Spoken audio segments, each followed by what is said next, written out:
Hello po, magandang umaga. Ngayon po, ipapakita ko po yung water pump na pinapagana ng ating solar. Yan po, pasensya na po, nakailaw kasi madilim dito sa loob ng bahay. Tara po, pakita ko po yung water pump na umaandar. Umaandar na siya. Gamit po ang solar namin. Yan po. Yan lang po, simpleng solar lang yan po yan. Pakita ko po. Naka-off yung gasori ko namin, no? Naka-off po yan. Ito pong water pump na ito ay 900 watts. 900 watts. Ito po, kasabay pa po itong washing machine. Ayan po, washing machine. Naka-off po yung gasori ko. Ayan, naka-off siya. Nakababa. Ito na po yung solar. Ayan, umaandar siya. Umaandar po siya. Ito po. Water pump.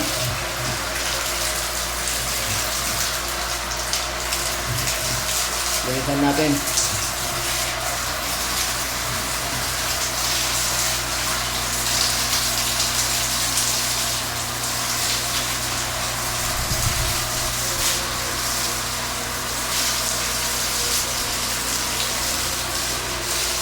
Ayun, maglalaba tayo. Maglalaba tayo. Ilalagay ko sa washing machine.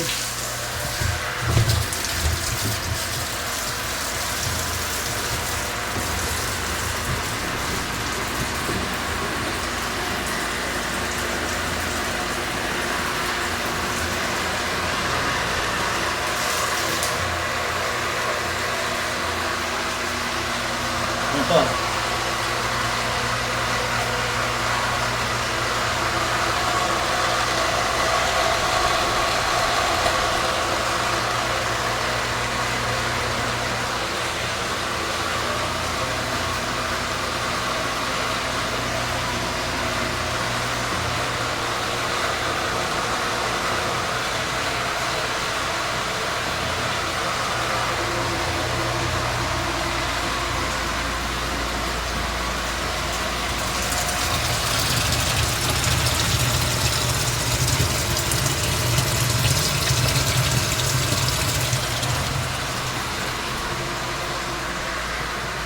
Yan po, gamit po ang solar.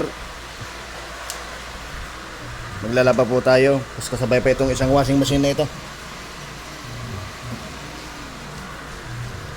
Kaya kayang-kaya po, solid po talaga ang solar energy. Kaya panoorin niyo po ito. 4 na taon na po namin itong ginagamit. 4 na taon na po ito. Sabay pa po yung 2 washing machine. Kasi yung isa pang dryer ko, dati yan ang pinagbabanlaw ko, yung automatic. Kasi po magastos sa sabon pagka yung automatic lagi ang gagamitin mo maglalaba. Kaya bumili po kami ng isa pang mumurahing pang wash, para yung sabon medyo makatipid tayo. Yung ginawa ko na lang yung pang banlaw saka pang dryer. Pero ngayon minsan minamano-mano muna namin na banlawan. Yung pong na yon, electric motor, yon, ayan, tama na sa tubig. Dito pa pinayin pa natin to.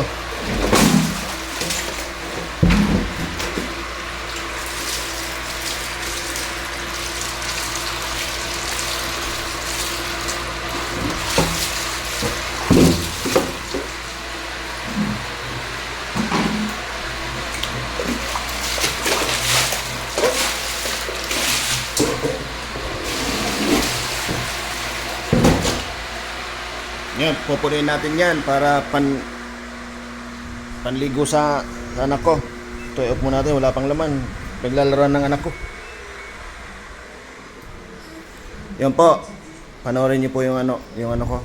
Yung electric motor na po na yun, 900 watts yun ang maximum ng nun, ng watts. Yung water pump na po na yun, kahit ilang oras na paanda rin ko po. Pinupuno ko po yung tangki doon. Mamaya po, ipapakita ko po yung tangki namin na malaki, napakalaki. Pinupuno po yon. Kahit ilang oras po nakaandar yung water pump na yan, hanggat may tubig yan, hindi po namamatay ang inverter, kayang-kaya ng solar energy na ito. Imagine niyo po ang konsumo namin sa kuryente pagka yung kuryente po ang ginagamit namin diyan. Meron po kaming mini-maintain na harvester. Pinapahugasan ko po diyan sa water pump na yan direkta. Hanggang mahugasan, umaabot po ng mga 1.5 oras ang paghuhugas ng harvester. Ganon po katindi ang natitipid namin sa kuryente. Yun lamang po, sana po nakatulong itong vlog ko na ito sa inyo. Yung nagbabalak magpakabit ng solar, magpakabit na po kayo. Subaybayan niyo po ako kung ano po ang mga pinapagana ko pa dito sa solar energy namin. Maraming salamat po. Salamat po. God bless.